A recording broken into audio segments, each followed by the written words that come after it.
प्यारे दर्शकों नमस्कार। तारीख आज 19 जनवरी 2026 दिन सोमवार, हिंदी तिथि माघ माह शुक्ल पक्ष प्रतिपदा।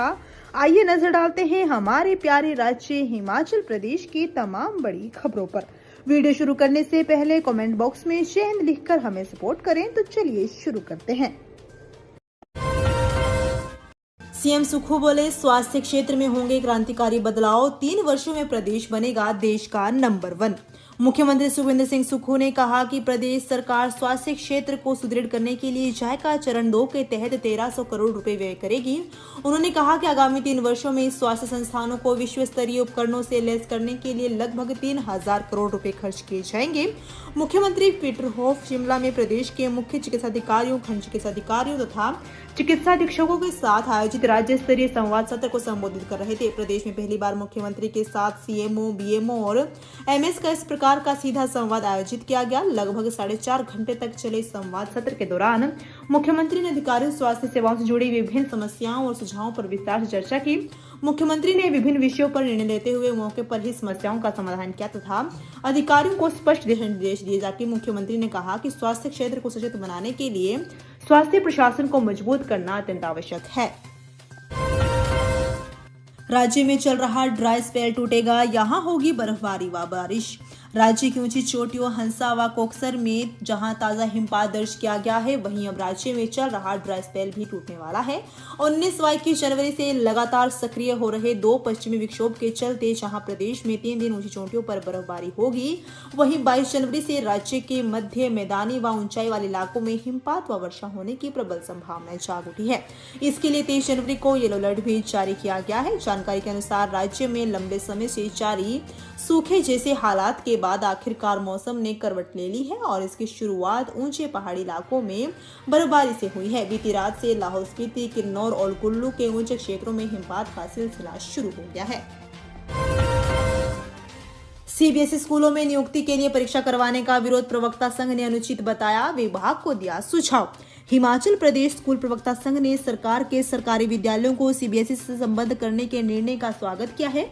वहीं संघ ने प्रवक्ताओं की नई परीक्षा करवाने के प्रस्ताव को अनुचित बताया है। संघ का कहना है कि स्कूल प्रवक्ता पहले ही कर्मचारी चयन आयोग और लोक सेवा आयोग के माध्यम से चयनित होकर सेवा में आए हैं। इसके लिए सीबीएसई स्कूलों के लिए अलग से परीक्षा करने का औचित्य नहीं बनता। संघ ने सरकार से व्यवहारिक समाधान की अपील की है।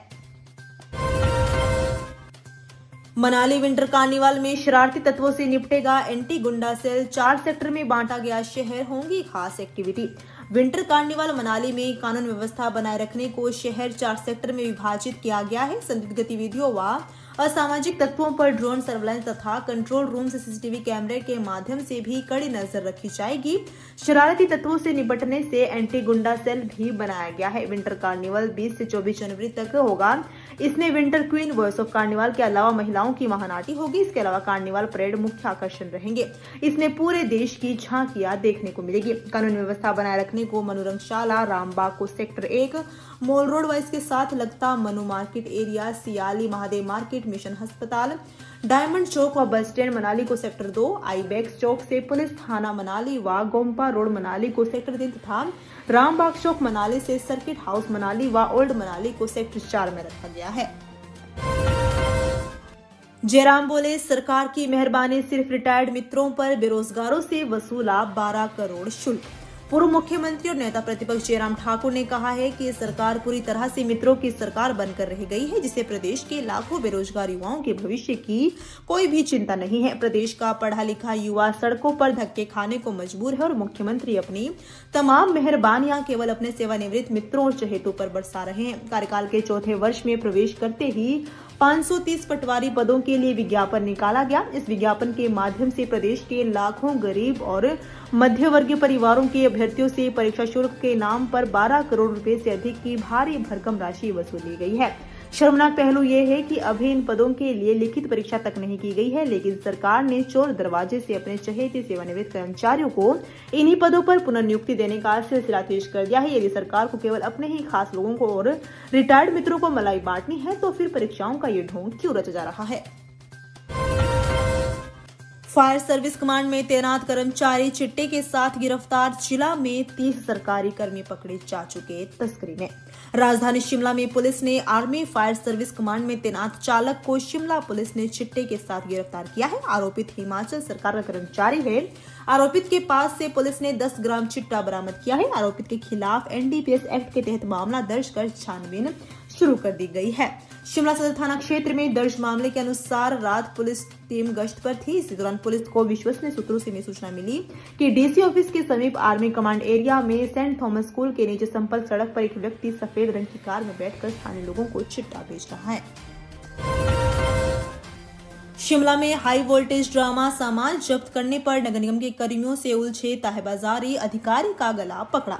पहाड़ों की रानी शिमला के बाजारों में अवैध अतिक्रमण और तहबाजारियों की मनमानी पर लगाम कसने के लिए नगर निगम ने कमर कस ली है। रविवार को नगर निगम की संपदा शाखा ने लोअर बाजार में औचक निरीक्षण किया, जिस दौरान अवैध रूप से बैठे 14 तहबाजारियों का सामान जब्त किया गया। ये सभी तहबाजारी बाहरी राज्यों से बिना किसी लाइसेंस के सामान बेचने शिमला पहुंचे थे।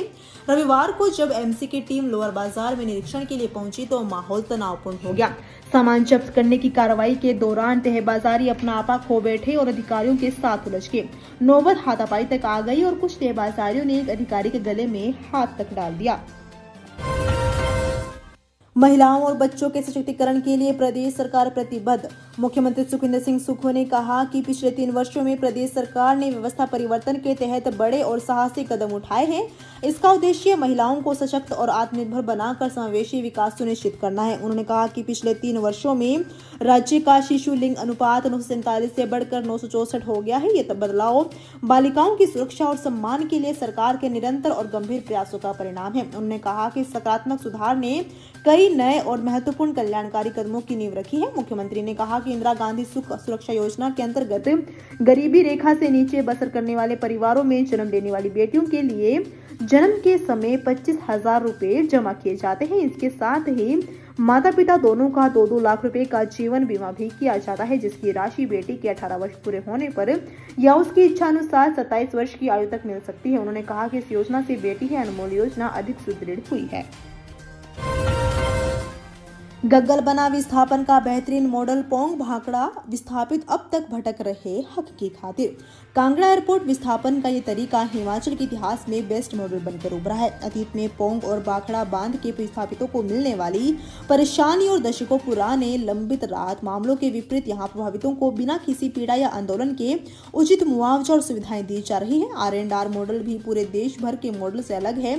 इसमें जमीन व घर से पूरी तरह विस्थापित होने और दूसरे केवल भूमि देने वाले प्रभावितों के लिए अलग व्यवस्था की गई है। इतना ही नहीं, कांगड़ा मॉडल के तहत उजड़ने वालों को प्रदेश सरकार ने उजड़ने से पहले बसाने की भी व्यवस्था करने के लिए बाकायदा हिमुडा के माध्यम से प्लॉट व घर बनाने का प्रावधान किया है। इसके अलावा जमीन स्ट्रक्चर सहित पेड़ पौधों से लेकर सभी तरह की वैल्यू के हिसाब से लोगों को राहत दी जा रही है। इससे पूर्व संबंधित हिस्सेदारों के बीच भी कई दौर की वार्ता के बाद इस मॉडल को जमीन पर उतारा जा रहा है। बर्फबारी न होने से पहाड़ों की रानी शिमला में पर्यटन उद्योग प्रभावित। बर्फबारी न होने की वजह से पहाड़ों की रानी शिमला में पर्यटन उद्योग प्रभावित होने लगा है। वीकेंड पर पर्यटकों की आमद उम्मीद के मुताबिक नहीं रही। पिछले दिनों पर्यटकों की आवाजाही अच्छी चल रही थी, जिससे पर्यटन व्यवसाय से जुड़े कारोबारियों के चेहरे खिल गए थे। लेकिन बीते कुछ दिनों में पर्यटकों की आमद में गिरावट दर्ज की गई है। वीकेंड को देखते हुए पर्यटन कारोबारियों को अच्छे बिजनेस की आस थी, लेकिन अन्य राज्यों से कम संख्या में पर्यटक शिमला व आसपास के स्थानों पर पहुंचे। हालांकि अन्य राज्यों से लोगों द्वारा शिमला के मौसम की नियमित रूप से अपडेट ली जा रही है। इसके लिए होटलों व टूर एंड ट्रेवल कंपनियों से संपर्क किया जा रहा है। इस बीच सोमवार और मंगलवार को ऊंचाई व मध्यम ऊंचाई वाले क्षेत्रों में बारिश व बर्फबारी की संभावना जताई जा रही है। ऐसे में अगर बर्फबारी होती है तो पर्यटन कारोबार में उछाल आएगा और होटलों व अन्य पर्यटन इकाइयों में ऑक्यूपेंसी बढ़ेगी। बस को ओवरटेक करते समय हुआ हादसा, बाइक चालक ने अस्पताल में तोड़ा दम। पुलिस थाना सदर नाहन के अंतर्गत कांशीवाला क्षेत्र में सब्जी मंडी के सामने रविवार को एक दर्दनाक सड़क हादसे में नाबालिग बाइक सवार की मौत हो गई। हादसा करीब 11 बजे उस समय हुआ जब एक किशोर एचआरटीसी की बस को ओवरटेक करने का प्रयास कर रहा था। इसी दौरान सड़क पर अचानक आए एक पशु ने उसकी बाइक टकरा गई, जिससे वह अनियंत्रित होकर सड़क पर गिर पड़ा। हादसे में किशोर गंभीर रूप से घायल हो गया। मौके पर मौजूद स्थानीय लोगों ने तुरंत उसे नजदीक के निजी अस्पताल पहुंचाया, जहां उपचार के दौरान उसकी मौत हो गई। मृतक की पहचान अमन खान पुत्र अमजद अली निवासी पिपलीवाला तहसील नाहन के रूप में हुई है। पुलिस के अनुसार अमन अपनी बाइक पर दुसड़का की तरफ से नाहन की ओर आ रहा था। तो ये थी आज की फटाफट खबरें। हम मिलेंगे अगले बुलेटिन में, तब तक के लिए धन्यवाद। जय हिंद।